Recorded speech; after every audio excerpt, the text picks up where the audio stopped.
Dushimiye Uwiteka Imana yacu kubw'uyu munsi mwiza yongeye kuduha, izina rye nirihabwe icyubahiro. Uyu ni wa mwanya dufata kugira ngo dusabane n'umuremyi wacu, muri kumwe na Pasiteri Jean Jacques. Ndagira ngo dusome ijambo ry'Imana mu butumwa bwiza uko bwanditswe na Matayo. Turasoma mu bice 24, umurongo wa 36 n'umurongo wa 37. Reka dusome. Ariko uwo munsi n'icyo gihe ntawe ubizi, naho baba abamarayika bo mu ijuru cyangwa umwana, keretse Data wenyine. Uko iminsi ya Nowa yari iri, no kuza k'Umwana w'umuntu niko kuzaba. Amen. Uyu mwanya nifuje ko tugaruka kuri iri jambo, ko umunsi wo kugaruka kwa Yesu Kristo ndetse n'igihe cyo kugaruka kwe ntawe ubizi, nk'uko ijambo ry'Imana rimaze kutubwira.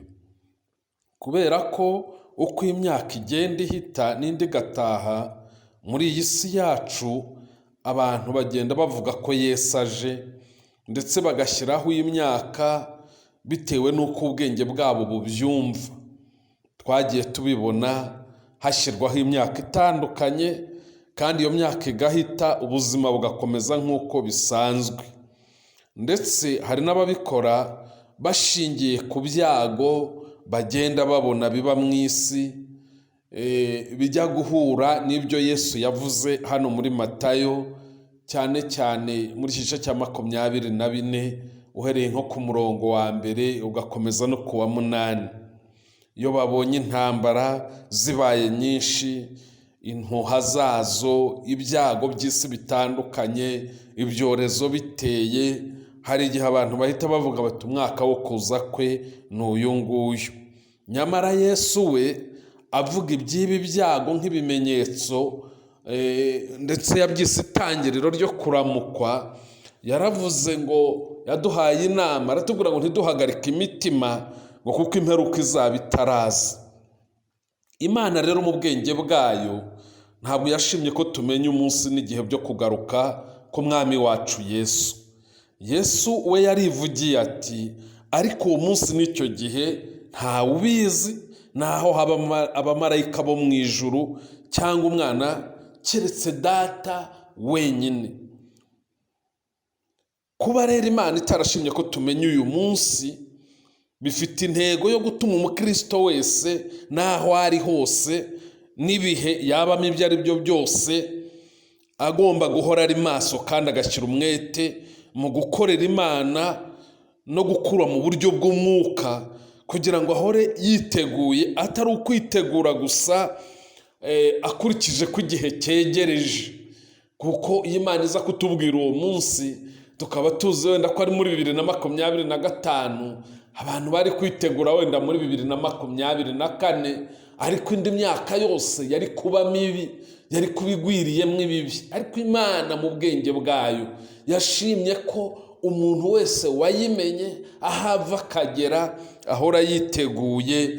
Imana ntiyashima rero kuduha itariki nyayo. Ni nacyo Yesu yakomeje atubwira muri Matayo ibice 25, mu mugani w'abakobwa 10, avuga ko 5 bari abapfu, nubwo bose bahunikiye bagasinzira, 5 b'abapfu basinziriye badafite amavuta mu matabaza yabo. 5 b'abanyabwenge babaye abanyabwenge nyine, ngo basinzira nubwo nabo basinziriye, ngo ariko amatabaza yabo yari yuzuye amavuta. Ngo mu gihe rero habaye mu gicuku, abantu bashyizweyo, ngo bumva urusaku, bose babyuka bajya gusanganira umukwe, kuko bari bazi icyo bategereje.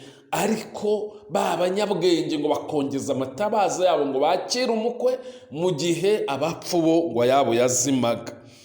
Ndetse Yohana we mu rwandiko rwe rwa mbere mu bice 3 umurongo wa 2 n'uwa 3 yabigarutseho, aravuga ngo ufite ibyiringiro byo kuzabana na Yesu muri we, ngo yiboneza nk'uko Yesu nawe aboneye.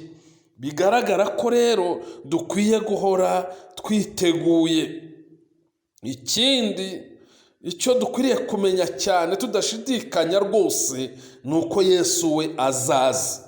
Uwo munsi turawutegereje, niyo mpamvu dukwiriye kubabera ngo twubahe Imana mu ngeso zacu zose, nk'uko Petero nawe yabitubwiye mu rwandiko rwe rwa 2 ibice 3 n'umurongo wa 11.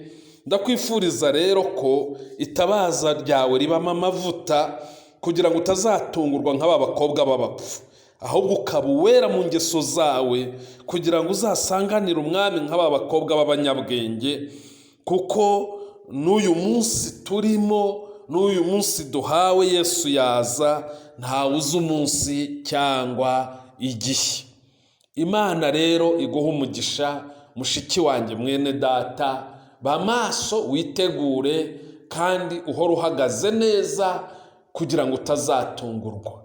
Imana iguha amahoro, Imana ikwagurira imbago, Imana iha umugisha imirimo yawe, kandi Imana ikurindira ubugingo, mu izina rya Yesu Kristo umwami wacu.